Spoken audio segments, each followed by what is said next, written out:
La custodia del creato è una questione integralmente umana, prima ancora che legata ad una generica difesa dell'ambiente, perché avere cura della casa comune significa entrare nel merito delle grandi disuguaglianze che colpiscono l'umanità e operare per la dignità di ciascun essere umano. È il messaggio scaturito dalla giornata ecumenica per la custodia del creato, celebrata quest'anno alla Basilica dei Fieschi di San Salvatore di Cogorno per iniziativa delle chiese cristiane del nostro territorio.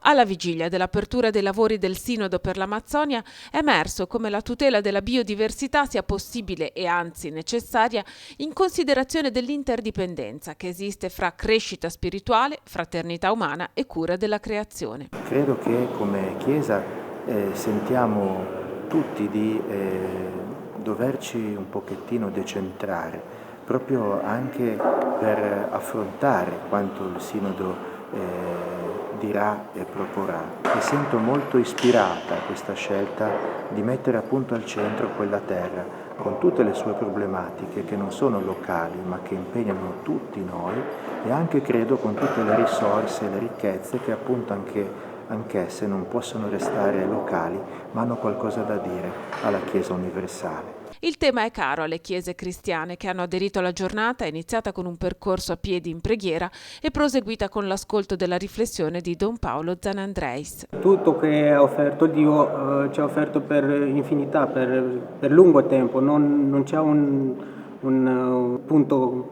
finale, diciamo, e noi siamo datori per proteggere questi doni che ci ha lasciato Dio fin dall'inizio.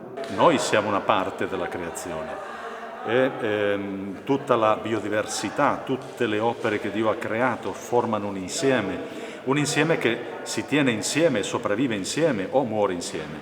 E dunque non si tratta di curare il fiorellino o il gattino o la foresta, si tratta proprio di impegnarci tutti perché il degrado del creato e la distruzione del creato implica anche la nostra distruzione.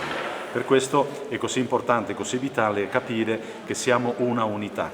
La biodiversità significa che tutte le specie, vegetali, animali e gli esseri umani che sono parte della natura siamo intimamente collegati alla terra, all'aria, e quello che succede alla terra, all'aria, al mare succede anche a noi.